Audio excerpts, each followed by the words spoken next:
I came on board here in 2008 as far as the transit director, but my relationship with public transit in Jonesboro goes back to the early 2000s when I was the director of adult education for Craighead County. And I attended meetings. I was part of workforce education, and I attended meetings about how can we provide a better result with our entry-level workforce. And the more we looked, the more we studied, the more we realized that cities our size that had similar demographics and similar geographics depended on public transit for a lot of that. So it became pretty much a no-brainer for me. The more I studied, the more it seemed to be the best answer as far as trying to make sure that we had that consistent entry-level employment piece in place. And so we began a serious study. A study it took us 5 years to complete, to make sure that we knew exactly how we could do this and what resources it would require, what dedication it would require. And so consequently, I left that committee in 2005, and the committee then continued its work until in that year, and eventually the City Council passed an ordinance creating JET, and it went into action, or JET was actually in service in early 2006. And again, I was still doing other things at that time, and I didn't actually begin my permanent or my current relationship until 2008. Public transit in East Arkansas is something that most folks don't know much about. And consequently, part of our challenge, part of our opportunity has been to help people understand how essential public transit is to the life of a growing and more urban city like Jonesboro.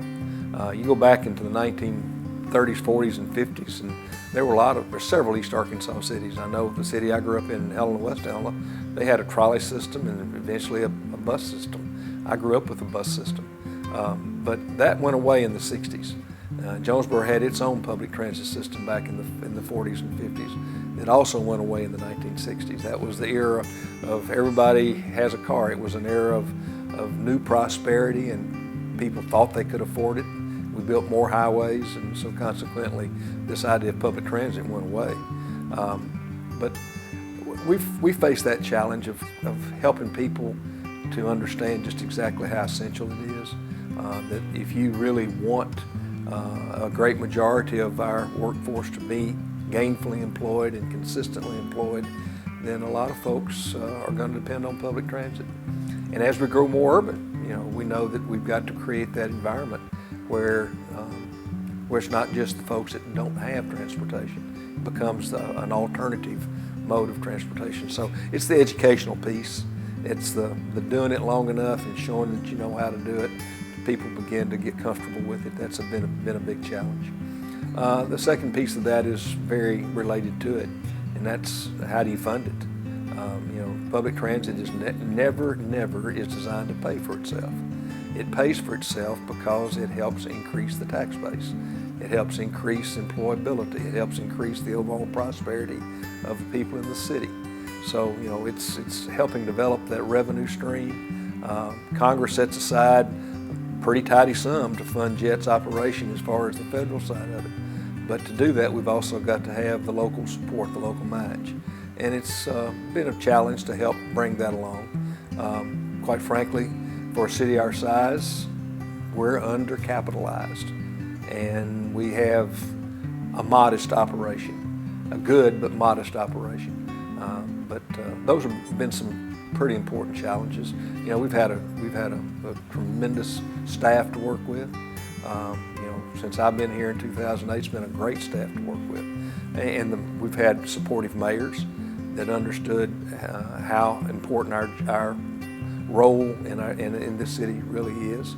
So those have been things that made it easy. But yeah, there've been some real challenges. Back in 2009, 2010, we began to realize that JETS probably grew a little faster and consequently developed some cash flow problems that we couldn't meet with the current local funding.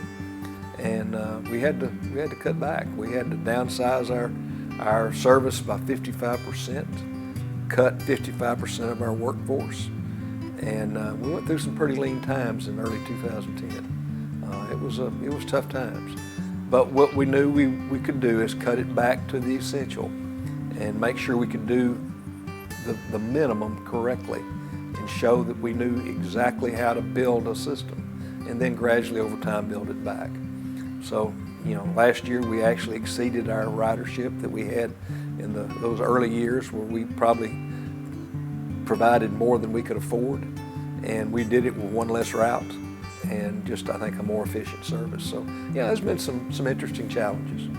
We study a lot, and what we do here is certainly has to have a local flavor, but the bottom line is we look at a lot of different systems in cities our size, slightly larger cities that Jonesboro, I think, aspires to be like.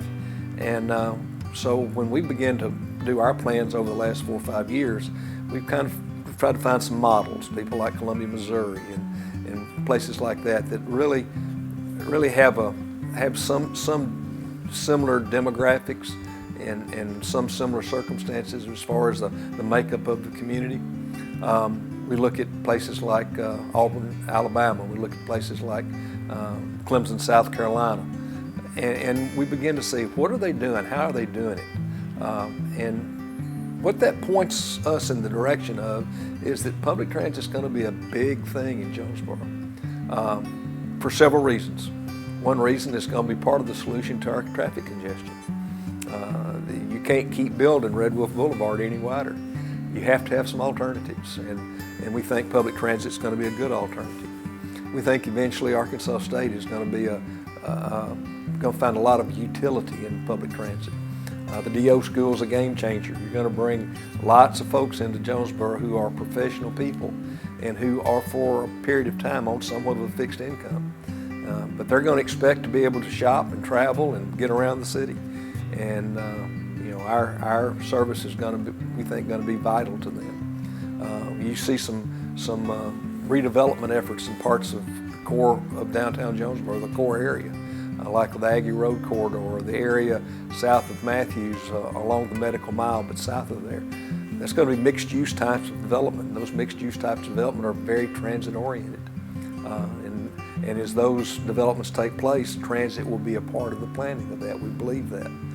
So we see the future for JET being very bright for lots of reasons. We're not gonna quit serving the folks that absolutely have to have public transit to get to their appointments or their work.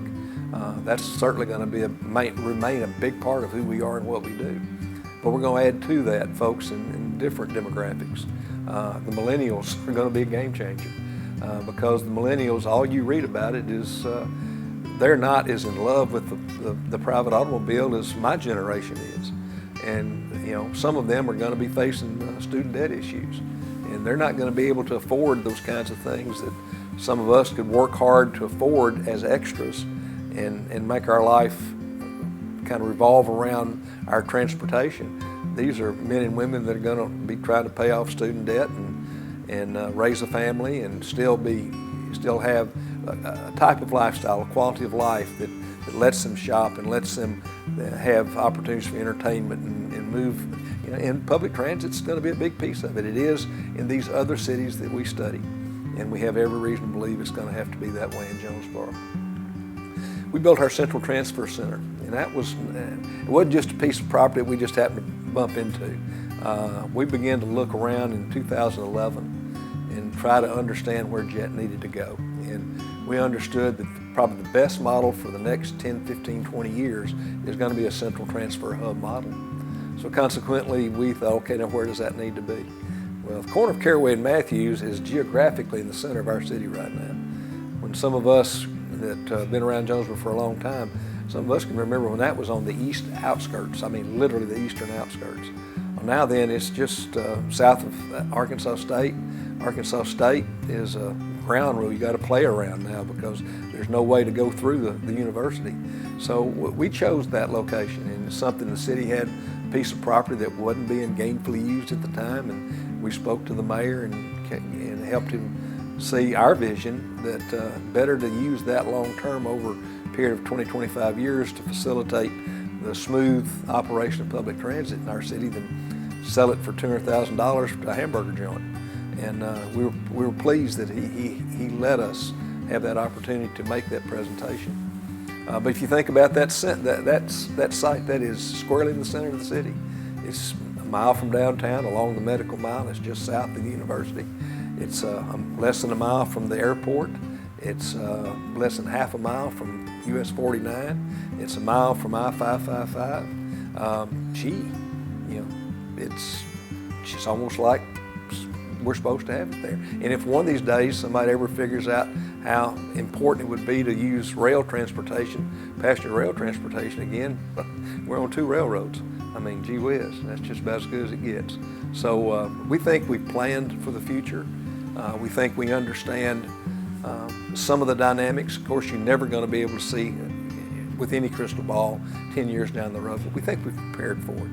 We think we've got a very solid base for jet right now. We exceeded 100,000 riders last year for the first time ever. And much as we want to celebrate that and have fun with it and realize in 10 years we've come a long, long way, we can travel 2 hours away to a place like Oxford, Mississippi and realize they'll board 1 million people this year. So they've committed and invested even more than we have and gotten a better return. And why is it good? It's good because it's good for the economy. It's good for their economy. It makes their merchants happy. It makes their employers happy. It makes their students happy. It makes their senior citizens happy. It makes the folks that go to work in all those places happy. So, I think we've had a great 10 years. I think our best days are ahead of us.